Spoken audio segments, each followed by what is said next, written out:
Welcome students, स्वागत है आप सबका आपके अपने YouTube channel RBSC online classes में। यहाँ आप पढ़ते भी हैं, सीखते भी हैं और साथ आपको याद भी हो जाता है ना। तो हम ऐसी ही कोशिश करते हैं कि आपको ऐसी ही चीज़ें पढ़ाएं। हमने ज्योग्राफी के 4 चैप्टर कंप्लीट कर लिए हैं, 3 चैप्टर हमने इकोनॉमिक्स में कंप्लीट कर लिए हैं। आज हम शुरू कर रहे हैं आपका सिविक्स का सेक्शन, जो आपकी नागरिक शास्त्र है सिविक्स, उसको शुरू कर रहे हैं, जिसका पहला चैप्टर है पावर शेयरिंग, यानी सत्ता में साझेदारी। सत्ता की जो साझेदारी होती है वो कैसे होती है, ये चैप्टर आज हम शुरू करने वाले हैं। आज इसका इंट्रोडक्शन हम लेंगे और साथ ही साथ आपकी जो सबसे इंपॉर्टेंट केस स्टडी है पूरी चारों बुक्स के बीच में, ये सबसे इंपॉर्टेंट है क्योंकि इसमें से काफी क्वेश्चंस आते हैं, उसके बारे में भी डिस्कस करेंगे। ठीक है, तो चलिए शुरू करते हैं सत्ता की साझेदारी या पावर शेयरिंग। सबसे पहले समझते हैं कि पावर शेयरिंग होती क्या है। देखिए, जब भी कोई शासन करता है, आप इसको ऐसे समझिए कि जब भी कोई सरकार बनती है तो सरकार क्या करती है, सरकार कार्य करती है। कार्य किसके लिए करती है? जनता की भलाई के लिए करती है। लेकिन सरकार कार्य कैसे कर पाएगी? ये जो कार्य सरकार द्वारा किए जाते हैं वो करने के लिए सरकार को चाहिए होती है शक्तियां। ये शक्तियां सरकार को कौन देता है? ये शक्तियां या तो सरकार को जनता देती है उसको चुनकर, और या फिर सरकार को संविधान द्वारा प्रदान किए जाते हैं। लेकिन यही सरकार अकेले सब कुछ नहीं संभाल पाती। जैसे भारत जैसे विशाल देश है जहां पर इतने लोग रहते हैं, इतने सारे राज्य हैं, केंद्र शासित प्रदेश हैं। अगर हम देखें तो जम्मू कश्मीर से लगा के कन्याकुमारी तक कितना फैला हुआ है भारत, गुजरात से लेकर अरुणाचल प्रदेश तक कितना विस्तृत है। तो ऐसे देश, और ऐसे नहीं भी हो तो हर देश में क्या होता है, एक तो बहुत बड़ा उसका क्षेत्र होता है, एरिया बहुत बड़ा होता है। दूसरा, वहां पर नृजातीय जो समूह होते हैं वो बहुत सारे होते हैं। ऐसा तो है नहीं कि किसी एक देश में जाति विशेष के लोग ही रहते हैं, चाहे थोड़ी संख्या में ही सही, अल्पसंख्यक के रूप में ही सही, बहुत सारे नृजातीय समूह रहते हैं। अगर एक धर्म ही है फिर भी उस धर्म की कई और शाखाएं भी निवास करती है, तो यानी नृजातीय समूह उनको कहते हैं, एथनिक ग्रुप जिनको कहा जाता है। एथनिक ग्रुप्स जो होते हैं वो भी कई सारे होते हैं किसी क्षेत्र में। तीसरा, अलग अलग विचारधाराओं वाले भी होते हैं कई लोग।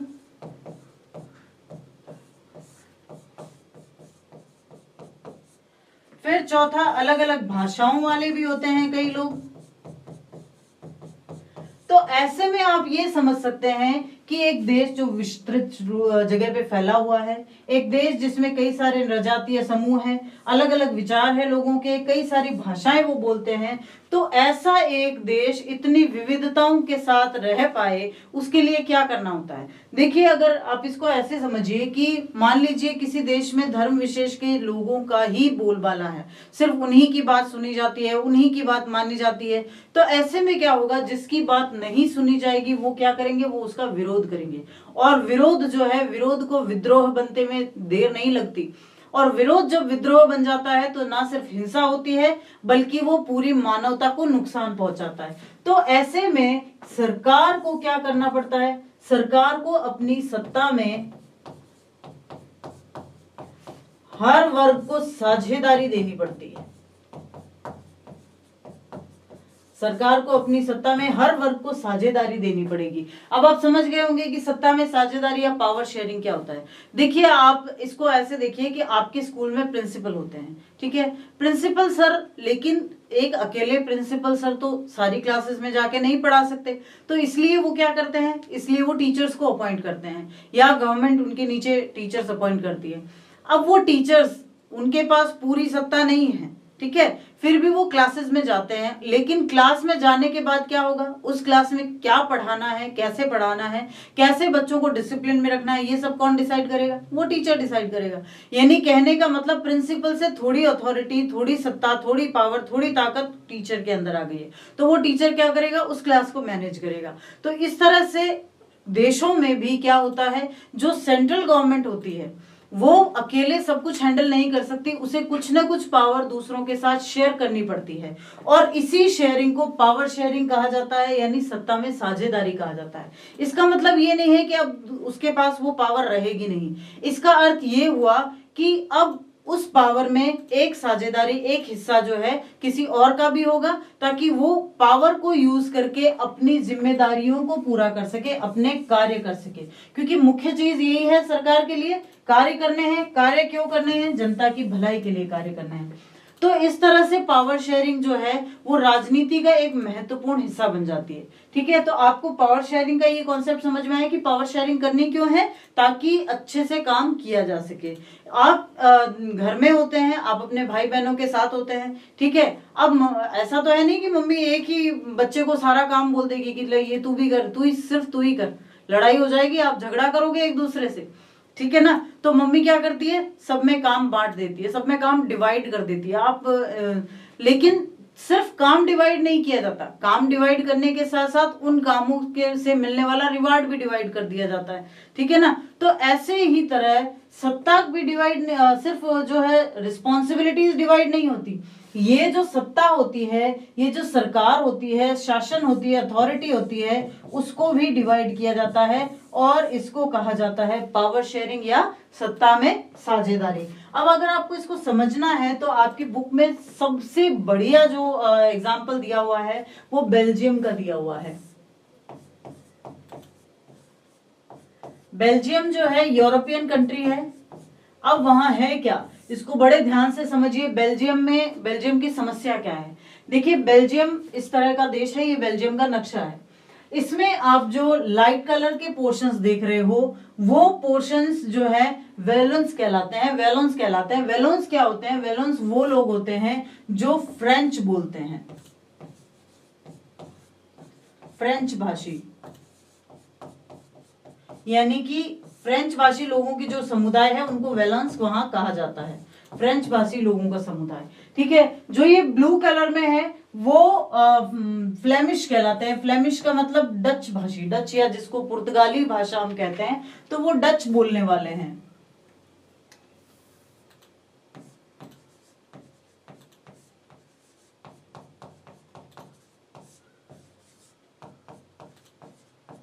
और ये जो आप छोटा सा ग्रीन पोर्शन देख रहे हैं, वो ग्रीन पोर्शन है जर्मन भाषी लोगों का।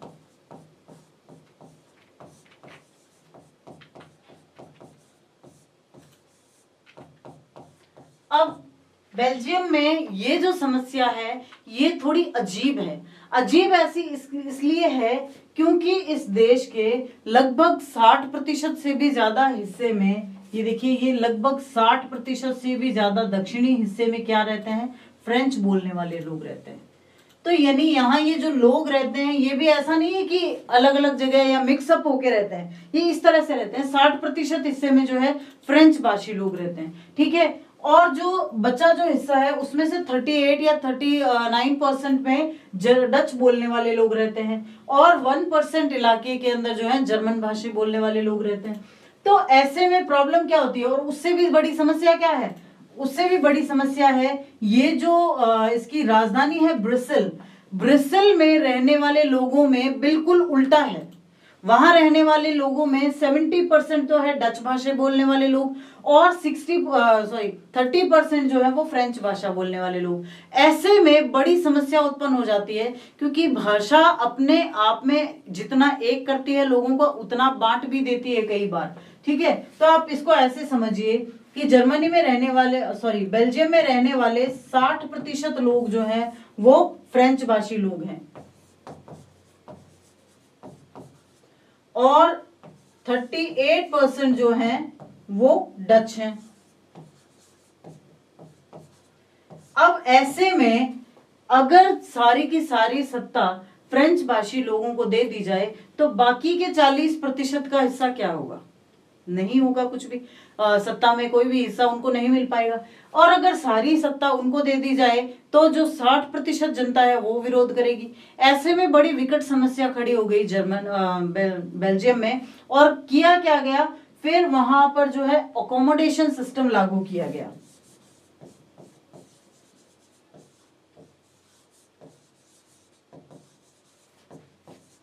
वहां अकोमोडेशन सिस्टम लागू किया गया। अकोमोडेशन सिस्टम का मतलब क्या होता है? अकोमोडेशन सिस्टम का मतलब होता है कि जब बात पूरे देश की सत्ता की आती है तो पूरी सत्ता को 50-50% डिवाइड कर दिया गया। ठीक है, अब देखो लोग दुखी होते या फिर लोग विरोध भी कर सकते थे कि जब देश में 60% हम हैं तो आपने 50-50 क्यों दिया है सबको। तो क्या किया गया, ये जो राजधानी क्षेत्र है ब्रिसेल का, ब्रिसेल में भी क्या किया गया, ब्रिसेल में भी इसको 50-50% ही कर दिया गया। इससे हुआ क्या कि अगर पूरे देश में डच भाषी लोग कम होते हुए भी 50% सत्ता का उपभोग कर रहे हैं तो राजधानी ब्रसेल में डच भाषी लोग 70% होते हुए भी अपनी 50% सत्ता फ्रेंच भाषी लोगों को दे रहे हैं। यानी ये अकोमोडेशन सिस्टम लागू किया गया और इस अकोमोडेशन सिस्टम की वजह से वहां किसी भी प्रकार का विरोध और विद्रोह होने से बच गया। कितनी समझदारी से जो है वहां के सरकार ने क्या किया, वहां के कॉन्स्टिट्यूशन में परिवर्तन किया। 5 बार परिवर्तन किए गए धीरे धीरे करके और 5 बार परिवर्तन के बाद इसको इस तरह से लागू किया गया कि पूरे देश के लिए एक अलग सिस्टम बनाया गया जहां 60% फ्रेंच भाषी लोग होते हुए भी वो 50% सत्ता का उपभोग करते हैं और ब्रसेल के अंदर राजधानी क्षेत्र जो है ब्रसेल, वहां 70% डच भाषी लोग होते हुए भी उन्होंने अपनी 50% सत्ता किसको दे दी, फ्रेंच भाषी लोगों को दे दी। तो इसको क्या कहते हैं, इसको अकोमोडेशन सिस्टम कहा जाता है। इस अकोमोडेशन सिस्टम के लागू होने से बेल्जियम में जो विरोध की स्थिति बन रही थी भाषा के आधार पर, वो विरोध की स्थिति वहीं पे थम गई। ठीक है, तो ये एक केस स्टडी है जिसको आप आराम से समझ सकते हो कि किस प्रकार सत्ता का बंटवारा बहुत समझदारी से किया गया और सब कुछ बहुत आसान तरीके से सुलझ गया। दूसरी तरफ एक और केस स्टडी दी हुई है, वो है पावर शेयरिंग इन श्रीलंका। श्रीलंका में, अब श्रीलंका में भी सेम ही तरह की पोजीशन है। श्रीलंका में क्या है, देखिए ये जो ग्रीन आपको दिखाई दे रहा है वो है श्रीलंका में सिंहली। सिंहली लोग रहते हैं जो कि ऐसा माना जाता है कि श्रीलंका के मूल निवासी हैं या सिंहल जाति के लोग हैं। और जो आपको लाइट ब्राउन कलर दिखाई दे रहा है वो श्रीलंकन तमिल है। श्रीलंका में भी जो तमिल भाषा बोलते हैं श्रीलंकन तमिल, वो श्रीलंकन तमिलों का इलाका है। और ये जो डार्क ब्राउन दिखाई दे रहा है वो भारतीय तमिल भाषी लोग हैं।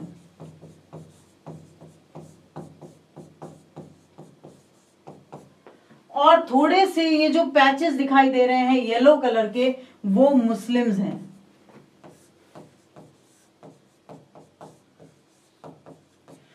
ऐसे में श्रीलंका में बहुसंख्यक आबादी कौन सी है, बहुसंख्यक आबादी है सिंहली। ऐसे में क्या किया गया, ये कहा गया जो श्रीलंकन तमिल थे और भारतीय तमिल थे उन सब ने मिलके ये कहा कि चलो हम पावर शेयर कर लेते हैं और पावर शेयरिंग के आधार पर 75% पावर जो है वो सिंहलों को दे दी जाएगी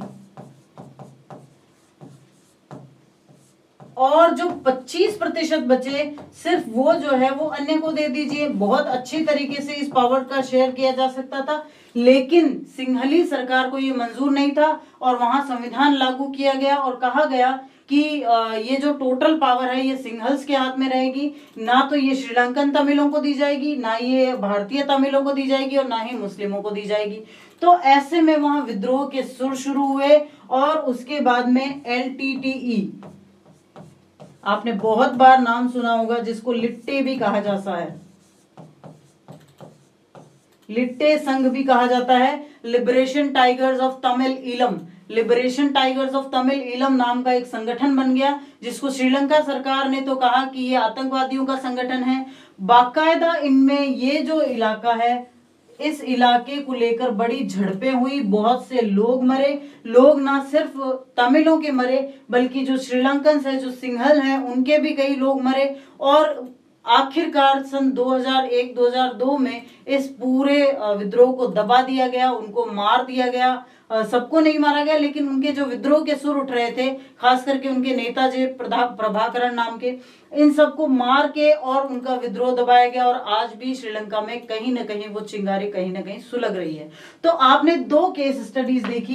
पहली केस स्टडी थी बेल्जियम की, जहां 60, 38 और 2% का बिल्कुल एक रेशियो है। उस रेशियो को उन्होंने बहुत शांति के साथ अकोमोडेशन सिस्टम से सुलझाया। अकोमोडेशन सिस्टम में कहा गया है कि पूरे देश में भी हम 50-50 कर लेते हैं, और जो राजधानी क्षेत्र है, जो कि कैपिटल रीजन है ब्रसेल का, उसमें भी हम 50-50 कर लेंगे। जहां की ज्यादा डच लैंग्वेज वाले थे और कम फ्रेंच लैंग्वेज वाले थे, फिर भी तो बड़े आराम से उन्होंने अपने संविधान में बदलाव किए और अपनी समस्या को सुलझा लिया। लेकिन दूसरी तरफ श्रीलंका में हमने देखा कि 75 और 25 का रेशियो वो अपने आप कह रहे थे, कि 75% आप ले लो हिस्सेदारी और 25% बाकी सबको हिस्सेदारी दे दो। लेकिन सिंघल जो गवर्नमेंट थी उसने ये मानने से इनकार कर दिया, और आखिरकार लिट्टे जैसे आतंकवादी संगठन का जन्म हुआ। लिट्टे की वजह से हमने भी बहुत भुगता। ऐसा कहा जाता है कि राजीव गांधी की हत्या जो है वो लिट्टे के आतंकवादियों ने की थी। उन्हीं के जो एक आत्मघाती ने अपने आप को उड़ा लिया और साथ में राजीव गांधी की भी हत्या कर दी।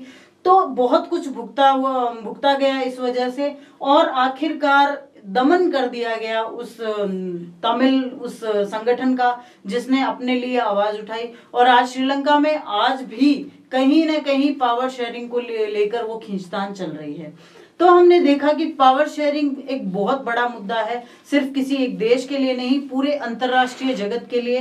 पावर शेयरिंग जो है वो क्या है, कैसे होती है, किस तरह से और अलग अलग तरीकों से पावर शेयरिंग कर ली जाती है, ये हम आने वाले वीडियोस में पढ़ेंगे। आज आपने इंट्रो देखा और ये सीखा कि पावर शेयरिंग बहुत जरूरी है, चाहे देश छोटा हो या बड़ा, ठीक है ना। क्योंकि देश अगर छोटा भी है तो उसमें एथनिक ग्रुप अलग अलग हो सकते हैं, जो हम कहते हैं जिनको नृजातीय समूह, वो नृजातीय समूह अलग अलग हो सकते हैं। तो हर एक को सत्ता में हिस्सेदारी दी जानी जरूरी है, ठीक है ना। तो इसी क्रम को आगे बढ़ाएंगे अगले कुछ वीडियोस में, और बहुत ही इंटरेस्टिंग टॉपिक्स पर हम डिस्कशन करेंगे।